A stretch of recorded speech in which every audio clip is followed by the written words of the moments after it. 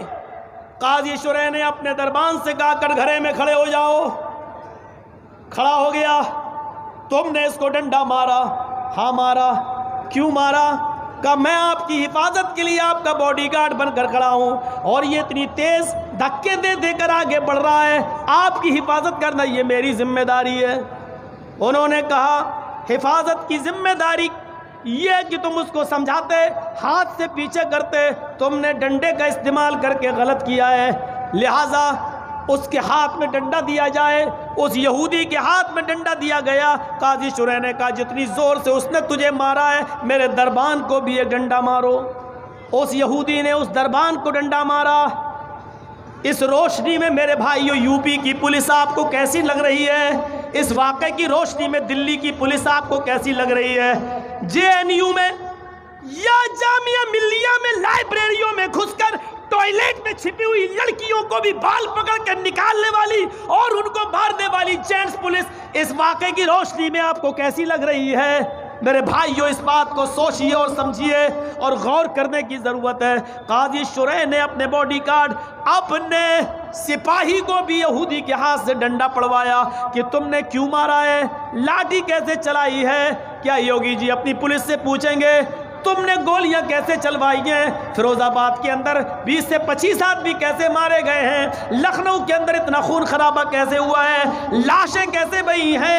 تمہیں گولی چلانے کا آرڈر کس نے دیا تھا؟ گولی چلنا تھی تو پہلے پیر پہ کیوں نہیں ماری گئی؟ جو اصول ہیں بھیڑ کو بھگانے کے، گولی تو لاسٹ سٹیج ہے، اس سے پہلے تم نے آنسو گیس کیوں نہیں چھوڑے؟ تم نے لوگوں کو لاٹیاں بھاج کر تتر بتر کیوں نہیں کیا؟ جب گولی چلانے کی نوبت تھی تو تمہیں پہلے پیر پہ گولی مارنا چاہیے۔ پیر پہ گولیاں نہیں لگی، جتنے لوگوں کو گولیاں لگی تو ان کے سینے میں یا ان کے سر میں ہی کیوں لگ رہی ہیں؟ یہ تمام چیزیں حساب و کتاب کی ہیں بھارت کے سنویدھان و قانون کے مطابق، لیکن کیا کریں؟ انصاف کہاں سے ملے گا؟ ہم آہ بھی کرتے ہیں تو ہو جاتے ہیں بدنام، اور تم قتل بھی کرتے ہو تو چرچا نہیں ہوتا۔ میرے پیارے ساتھیوں، ہمیں حضرت قاضی شرح کے انصاف سے سیکھنا پڑے گا۔ اس زمانے کے اندر عدل و انصاف کا ایک پیمانہ یہ بھی تھا، اس لیے امن تھا۔ حضرت علی کی ایک زرہ کھو جاتی ہے، زرہ جو پہن لی جاتی تھی سینے پر تاکہ کوئی تیر دشمن کا نہ لگے، حضرت علی کے زمانے میں ان کی زرہ کھو گئی۔ 6 مہینے کے بعد وہ زرہ ایک یہودی کے ہاتھ میں حضرت علی کو دکھی۔ حضرت علی نے کہا اے یہودی، یہ زرہ تیرے پاس کہاں سے آئی؟ اس نے کہا یہ تو میری ہے۔ حضرت علی نے کہا یہ میری ہے۔ اس نے کہا اے علی، میرے پاس دیکھ کر آپ اپنی کہہ رہے ہیں، آپ جھوٹ بول رہے ہیں۔ حضرت علی نے کہا میں جھوٹ بول رہا ہوں؟ کہا کہ اور کیا، میری چیز کو آپ اپنی چیز کہہ رہے ہیں، میں نہیں دوں گا۔ آپ کو لینا ہے تو جائیے کورٹ سے، عدالت سے لے لیجئے۔ کورٹ، وہ بھی کس کو؟ امیر المومنین کو۔ کیا کہہ رہا ہے؟ کوفہ کے مالک ہیں حضرت علی، کیا کہا جا رہا؟ کورٹ سے لے لو۔ حضرت علی نے اپنی کورٹ میں، اپنی عدالت میں مقدمہ دائر کیا۔ کون جج؟ قاضی شرح۔ کس نے بنایا؟ حضرت علی نے۔ جج کس نے بنایا؟ علی نے۔ جج کون؟ قاضی شرح۔ فیصلہ کس کے حق میں ہو رہا ہے؟ دیکھیے، یہودی کھڑا ہے، علی کھڑے ہیں۔ یہودی حضرت علی سے پوچھا تم نے مقدمہ دائر کیا، بتاؤ پرابلم۔ کہا یہ زرہ میری ہے۔ یہودی سے پوچھا قاضی صاحب نے کیا معاملہ؟ اس نے کہا یہ زرہ میری ہے۔ قاضی صاحب نے کہا قاضی شرح نے تمہاری زرہ ہے؟ ہاں۔ کیا ثبوت ہے تمہارے پاس؟ یہودی کی دلیل دیکھو۔ یہودی کہتا ہے قاضی صاحب میری دلیل یہ ہے کہ یہ میرے پاس ہے۔ حضرت علی اگر یہ کہہ رہے ہیں وہ میری ہے تو دلیل ان کو دینا چاہیے، ان کو ثابت کرنا چاہیے، مجھے نہیں۔ میری زرہ ہے اس لیے کہ یہ میرے پاس ہے، میں اس کا مالک ہوں۔ قاضی صاحب نے کہا تمہاری بات ٹھیک ہے، تم صحیح کہہ رہے ہو۔ اے علی آپ بتاؤ یہ زرہ اگر تمہاری ہے تو تمہارے پاس کیا دلیل ہے، گواہ کیا ہے؟ حضرت علی نے کہا میرے پاس گواہ ہے۔ اے حسن آؤ۔ حسن نے گواہی دی، کہا اے قاضی صاحب یہ زرہ میرے باپ کی ہے، میں گواہی دے رہا ہوں، میں محمد رسول اللہ کا نواسا ہوں، کہ آپ کو مجھ سے جھوٹ کی امید ہے؟ قاضی صاحب نے کہا مجھے تم سے جھوٹ کی امید نہیں ہے، مجھے تمہارے باپ کے بھی جھوٹا ہونے کا یقین نہیں ہے، لیکن یہاں دلیلیں دیکھی جائیں گی، جذباتی بیان نہیں۔ اے حسن، تم اپنے باپ کے بارے میں گواہی دے رہے ہو کہ یہ میرے باپ کی زرہ ہے۔ پہلی بات سنو، شریعت باپ کے حق میں بیٹے کی گواہی قبول نہیں کرتی ہے، لہٰذا تمہاری گواہی نہیں مانی جائے گی۔ قاضی حضرت علی کے خلاف کہہ رہا ہے تمہاری گواہی قبول نہیں ہوگی۔ کہا میرے غلام کو لاؤ۔ قاضی نے یہ کہہ کر غلام کی گواہی کو بھی مسترد کر دیا کہ مالک کے حق میں غلام کی گواہی بھی نہیں مانی جائے گی، اور دوسرا گواہ لاؤ۔ حضرت علی نے کہا دوسرا کوئی گواہ نہیں ہے میرے پاس۔ پھر قاضی کا فیصلہ یہ تھا، اے یہودی، یہ زرہ کا مالک تو ہے، یہ زرہ تیری ہے، جاؤ۔ دیکھ رہے ہیں آپ، حضرت علی نے قاضی بنایا اور فیصلہ علی کے خلاف ہو رہا ہے۔ یہودی کو زرہ دے دی گئی۔ یہودی جب کورٹ سے باہر نکلتا ہے کہتا ہے جج صاحب، قاضی صاحب، آپ نے اپنا فیصلہ سنا دیا، قرآن و حدیث کے مطابق جو فیصلہ ہونا چاہیے تھا آپ نے میرے حق میں کر دیا، اب میرا فیصلہ سنو۔ اے قاضی صاحب، حضرت علی اپنے دعوے میں سچے ہیں، یہ زرہ میری نہیں ہے، حضرت علی کی ہے۔ میں تو امتحان لینا چاہتا تھا کہ دیکھیں جج کہیں علی کے پریشر میں کام تو نہیں کر رہا ہے، جج کہیں امیر المومنین کے دباؤ میں آ کر فیصلہ تو نہیں کر رہا ہے۔ میں نے سمجھ لیا آپ اسلام کی روشنی میں فیصلہ کرتے ہیں، امیر المومنین کے دباؤ میں نہیں۔ اس یہودی نے کلمہ پڑھ لیا۔ اس وقت امن تھا جب عدالتیں کسی کے پریشر میں کام نہیں کرتی تھیں۔ آج امن اس لیے نہیں ہے کیونکہ عدالتیں آج پریشر میں کام کر رہی ہیں۔ ہائی کورٹ کا جج اگر کہتا ہے کہ ایف آئی آر درج ہونی چاہیے بھڑکاؤ بیان دینے والوں کی، یعنی کپل مشرا کی، جس دن یہ بیان دیتا ہے 24 گھنٹے کا عرصہ نہیں گزرتا اس کا ٹرانسفر کر دیا جاتا ہے۔ بابری مسجد کا فیصلہ کیا کہیں گے آپ اس کو؟ اس کے ججمنٹ میں لکھا ہے سن 1947 کو جب ہمارا ملک آزاد ہوا اس وقت بابری مسجد موجود تھی، 500 سال پرانی بابری مسجد تھی، 500 سال سے برابر مسجد رہی۔ 1947 میں مسجد تھی، 1949 تک اس مسجد میں نماز پڑھی جاتی تھی۔ 1949 میں اس میں غلط طریقے سے مورتیاں رکھی گئیں۔ کورٹ اس بات کو کہہ رہی ہے، کون؟ Supreme court. اور 6 دسمبر 92 کو، سن 92 میں 6 دسمبر کو بابری مسجد کو جو شہید کیا گیا، توڑا گیا اس ڈھانچے کو، اس مسجد کو، وہ بھی غیر قانونی تھا۔ جو لوگ یہ کہتے ہیں مندر توڑ کر مسجد بنائی گئی، وہ لوگ مندر ہونا ثابت نہیں کر پائے، لہذا یہ غلط ہے کہ مسجد مندر توڑ کر بنائی گئی۔ اتنی چیزیں ہمارے پکش میں تھی، لیکن اس کے باوجود فیصلہ کیا ہے؟ یہ جگہ رام للا کو دی جاتی ہے اور مسلمانوں کو ایودھیا میں کسی دوسری جگہ پر 5 ایکڑ زمین دے دی جائے۔ یہ ہوتا ہے فیصلہ ہمارے سپریم کورٹ کا۔ اور پھر بھی ہم نے امن اور شانتی کو بحال رکھنے کے لیے یہ کہہ دیا کہ سپریم کورٹ کا فیصلہ ہمیں منظور ہے، ہم سے زیادہ امن والا لے کے آؤ، ہم سے زیادہ شانتی والا لے کے آؤ۔ اگر سپریم کورٹ کا فیصلہ ہندوؤں کے حق میں مسلمانوں کے حق میں چلا جاتا تو دلی سے بڑا جھگڑا ہوتا، دلی سے بڑی لڑائیاں ہوتی، دلی سے بڑی گنڈا گردی ہوتی۔ میرے بھائیوں، اتنا کلیجہ نہیں ہے ہمارے بھائیوں کے پاس کہ اتنا بڑا فیصلہ اپنے خلاف سن لیتے ہو۔ ہم نے ہمیشہ اس دیش میں امن چاہا، اس لیے سب کچھ ہم نے امن کی خاطر قربان کر دیا، برداشت کر لیا۔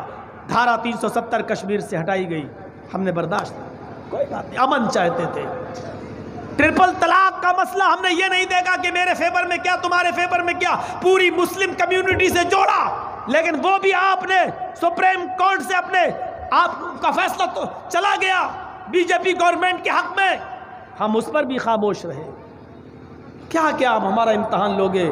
ہم نے اس دیش میں ہمیشہ امن و سکون چاہا، ہمیشہ امن و سکون چاہا۔ حضرت عمر فاروق کے اس واقعے سے آپ کیا سبق حاصل کرنا چاہتے ہیں؟ غور کرو، ایک یہودی لڑکا عمر ابن عاص ملک شام کے گورنر کے بیٹے سے کہتا ہے، عمر ابن عاص کا بیٹا یہودی بچے سے کہتا ہے، سنا بہت اچھا گھوڑا دوڑاتے ہو، ہم سے دوڑا کر دکھاؤ۔ دونوں نے گھوڑا دوڑایا، یہودی بچہ گھوڑے سے آگے نکل گیا، عمرو ابن عاص کا بیٹا پیچھے رہ گیا۔ عمرو ابن عاص کے بیٹے کو غصہ آیا، وہ نکلا اور کہا تیری ہمت کیسے پڑی مجھ سے آگے نکلنے کی؟ اس نے ایک تھپڑ اٹھا کر جڑ دیا یہودی کے بچے کے۔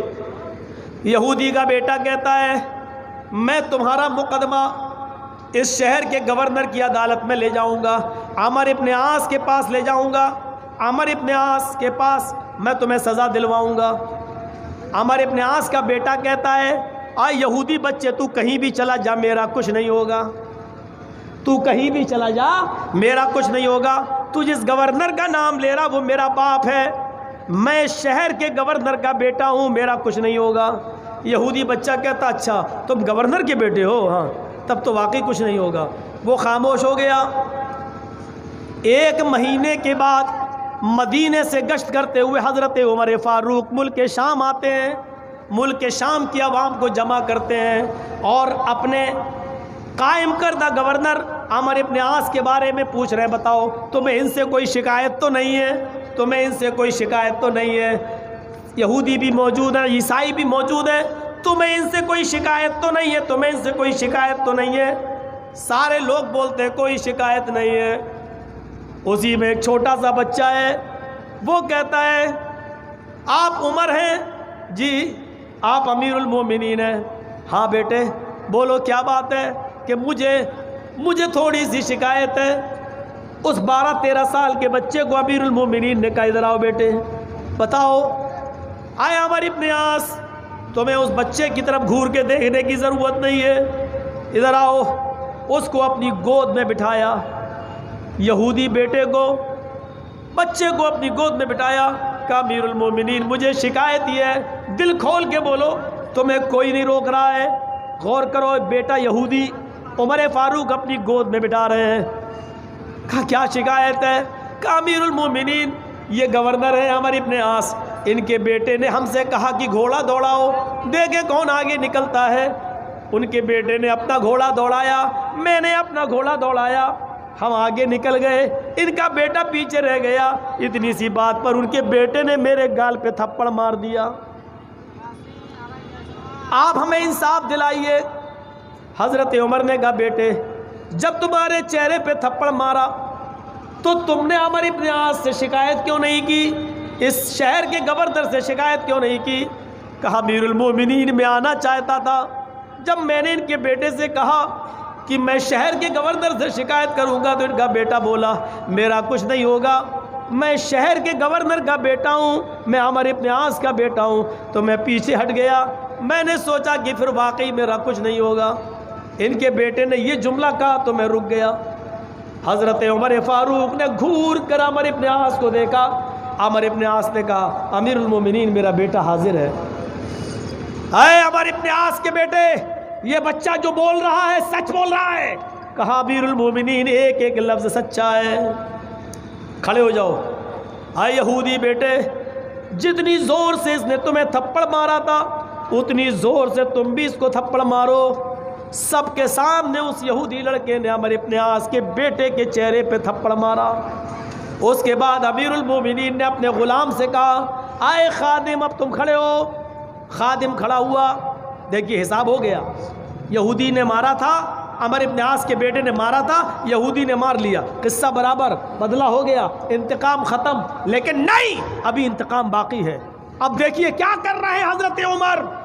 آئے میرے غلام کھڑے ہو جاؤ، جس کے ساتھ آئے تھے کھڑا ہو گیا۔ آئے عمرو ابن عاص ادھر آؤ، عمرو ابن عاص کو قریب کیا۔ آئے میرے غلام، آئے خادم، ایک زوردار تھپڑ اس لڑکے کے باپ، اس شہر کے گورنر عمرو ابن عاص کے چہرے پر بھی مارو۔ تھپڑ غلام نے اپنے آقا اپنے مالک کا کہنا مانتے ہوئے شہر کے گورنر عمرو ابن عاص کے گال پر بھی تھپڑ مارا۔ عمرو ابن عاص کے گال پہ تھپڑ پڑا لیکن کچھ نہیں بولے، ہاتھ نیچے کیا، فرمایا امیر المومنین کیا میرے اس سوال کا جواب ملے گا؟ کہا بولو۔ میرے بیٹے نے یہودی بچے کو مارا، میں نے اپنے بیٹے کو پیش کر دیا، یہودی بچے نے میرے بیٹے کو مار لیا، معاملہ رفع دفع ہو گیا، ختم ہو گیا۔ لیکن یہ تھپڑ جو آپ نے سب کے سامنے انسلٹ کراتے ہوئے میرے چہرے پر میرے گال پہ پڑوایا، یہ کیا تھا؟ یہ میرے اوپر ظلم نہیں ہے تو اور کیا ہے؟ حضرت عمر نے کہا نہیں، یہ تھپڑ میں نے تیرے چہرے پر اس لیے پڑوایا ہے عمر کہ تیرے بیٹے کو اپنے بیٹے کو تو نے صحیح تربیت نہیں دی، صحیح تعلیم نہیں دی۔ اگر تو نے اپنے بیٹے کو صحیح تعلیم دی ہوتی تو تیرا بیٹا یہودی بچے کو تھپڑ مارتے ہوئے یہ نہیں کہتا کہ میرا باپ اس شہر کا گورنر ہے، میرا کچھ نہیں ہوگا۔ تمہیں معلوم ہے کہ اسلام لانے کے بعد امیر و غریب سب برابر ہوتے ہیں، عوام و رعایا اور حاکم سب برابر ہوتے ہیں۔ اگر جرم تم کرو گے تو سزا تمہیں ملے گی، تمہارا بیٹا کرے گا تو اس کو بھی ملے گی۔ تمہارا جرم یہ تھا کہ تم نے اپنے بیٹے کی صحیح تربیت نہیں کی، صحیح تعلیم نہیں کی۔ اب یہ تھپڑ تمہیں زندگی بھر احساس دلائے گا۔ اب تم اپنے گھر میں اپنی بیوی اور بچوں کو صحیح تربیت دو گے اور تمہاری اولاد گھر نکلنے کے بعد بھی عام ناگرک سمجھے گی اپنے آپ کو۔ میرے بھائیوں، یہ عدل اور انصاف کی ایسی کسوٹیاں تھی کہ جس کو پڑھ کر مہاتما گاندھی بھی چیخ پڑے، اس دیش میں امن، سکون اور شانتی تبھی بحال ہوگا جب اس دیش میں عمر فاروق جیسا عدل اور ان کا جیسا انصاف قائم ہو جائے گا۔ مہاتما گاندھی اس دیش کی سرکشا کو سمجھتے تھے، اس لیے عمر کی مثال دے گئے۔ گوڈسے اور ساورکر کی اولادیں جانتی ہیں کہ دیش کو کیسے تباہ کیا جائے، اس لیے وہ دیش کو تباہ کرنے میں لگے ہوئے ہیں۔ یہ عدل و انصاف کے معاملے تھے۔ غور کرو، ایسا ہو سکتا ہے؟ یہاں تو مرنے والوں کا حال نہیں پوچھا جاتا، اور وہاں عمر جب نکلے گشت کرنے کے لیے تو دیکھا ایک آدمی گھر کے باہر بیٹھا رو رہا ہے۔ اس کے پاس بیٹھ گئے، کیا ہوا؟ ارے جا، تو اور میرے ناک میں دم کرنے آ گیا، ارے جا، میں ویسی پریشان ہوں۔ تو ایک تو بھیس بدل کے پہچانا نہیں کون۔ البدایہ والنہایہ میں حافظ ابن کثیر نے لکھا ہے جو آدمی رو رہا تھا کان یہودی او مجوسی، یا تو وہ یہودی تھا یا مجوسی تھا، یعنی مسلمان نہیں تھا۔ پوچھا بتاؤ کیا بات؟ ارے جاؤ یار، تم میرا ناک میں دم کرنے آ گئے، پریشان کرنے آ گئے، بھاگو یہاں سے۔ حضرت عمر فاروق نے اب اس سے تھوڑا سا ایک چال چلی اس کے سامنے، دیکھو میں بھی گھر سے پریشان ہو کر نکلا ہوں، تم بھی پریشان ہو، پریشانی میں ہم تم دونوں برابر ہیں۔ ایسا کرو کہ میں اپنی پریشانی تمہیں بتا دوں، تم اپنی پریشانی ہمیں بتاؤ، ایسا کرنے سے دل ہلکا ہوتا ہے۔ اس کی پریشانی جاننا چاہ رہے ہیں۔ اس نے کہا میں تو آپ کو جانتا نہیں ہوں آپ کون ہیں، لیکن چلو غم کے مارے دونوں ہیں، اس لیے ہم اپنی پریشانیاں آپ کو بتاتے ہیں۔ دیکھو اتنی تیز بارش ہو رہی ہے، میری بیوی کو درد ہو رہا ہے، بچے کی پیدائش قریب ہے، وہ درد سے کراہ رہی ہے۔ اب بتائیے محلے میں دایا نہیں ہے، جو دایا تھی وہ کہیں دوسری جگہ جا چکی ہے، میری بیوی درد سے اتنا کراہ رہی ہے کہیں مر نہ جائے، مجھے میری بیوی کے غم نے نڈھال کر دیا ہے، اب میں بارش میں کہاں دایا کو ڈھونڈنے جاؤں؟ حضرت عمر نے کہا اچھا یہ پرابلم ہے کہ ہاں بیٹھو ابھی میں آتا ہوں۔ کہا کیوں؟ کہا میری بیوی بہت ایکسپرٹ ہے، بہت ہوشیار ہے بچے کی ڈلیوری کرنے میں۔ گئے عاتقہ، ارے اتنی رات میں آپ نے مجھے اٹھایا، کبھی نہیں اٹھاتے تھے، کیا ہوا؟ آج بہت بڑا نیک کام ہے، جنت حاصل کر لو، میری بیوی اٹھو، آج جنت خود قدموں پہ آ رہی ہے تمہارے۔ کہا کیا؟ تمہاری یہودی بہن کو یا مجوسی بہن کو ڈلیوری ہو رہی ہے، کوئی دایا نہیں مل رہی ہے، درد سے پریشان ہے کہیں مر نہ جائے، چلو تم ایکسپرٹ ہو بچے کی پیدائش کرنے میں۔ ارے اس میں کیا بات ہے؟ جلدی سے تیل لیا اور کپڑا لیا اور چل دی حضرت عمر کے ساتھ۔ حضرت عمر اپنے بھائی کے پاس یہودی کے پاس بیٹھ گئے اور بیوی ان کی اندر چلی گئی۔ تھوڑی دیر میں مالش والش کر کے دھیرے دھیرے بچے کو نیچے لا کر تھوڑی ہی دیر میں ڈلیوری ہو گئی اور بچہ چیخنے لگا، رونے کی آواز آئی، وہ خوش ہو گیا آدمی اور حضرت عمر سے کہنے لگا ڈلیوری ہو گئی، لگتا ہے میرے گھر میں پیدائش ہو گئی۔ حضرت عمر نے کہا ہاں ابھی رکو، تھوڑے سے اور اوپر کے کام ہوتے ہیں، ناڑ وغیرہ کاٹنا، بچے کو صاف کرنا۔ تھوڑی دیر لگی تو ادھر سے عمر فاروق نے پوچھا بی بی کیا ہے؟ کیا یہ آدمی اپنے بچے کو دیکھ سکتا ہے؟ فارغ ہو گئی ہو، ڈلیوری ہو گئی، اندر سے آواز آتی ہے ان کی بیوی عمر فاروق کی، بولتی ہے امیر المومنین اپنے دوست کو خوشخبری سنا دو کہ اللہ نے تمہیں بیٹا دیا ہے، اللہ نے تمہیں بیٹا دیا ہے۔ امیر المومنین ان کی زبان سے نکل گیا، اور باہر جو آدمی بیٹھا تھا اس کے کان میں امیر المومنین کا جملہ پہنچا تو کہا کہ آپ امیر المومنین، آپ عمر ہیں؟ تو حضرت عمر فاروق نے مسکراتے ہوئے کہا نہیں، میں خادم ہوں، امیر المومنین نہیں، خادم۔ خادم کا صحیح ترجمہ جانتے ہو کیا ہے؟ آج کے زمانے میں اگر خادم کا صحیح ترجمہ کیا جائے تو اس کا ترجمہ ہوگا چوکیدار۔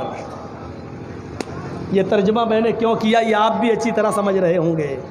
خادم کا ترجمہ چوکیدار۔ حضرت عمر نے کیا کہا؟ میں امیر المومنین نہیں، میں چوکیدار ہوں۔ یہ جملہ میں نے اس لیے استعمال کیا کہ جو لوگ اپنے آپ کو چوکیدار کہہ رہے ہیں وہ سمجھے کہ چوکیدار کیسا ہوتا ہے اور چوکیدار کے کیا فرائض ہوتے ہیں۔ تو مرنے والوں کی حالت بھی پوچھنے نہ جاؤ، وہاں ڈلیوری کے لیے بھی اپنی بیوی کو لے جا رہے ہیں، وہ یہودی ہے یا مجوسی ہے یہ نہیں دیکھ رہے ہیں۔ یہ تھا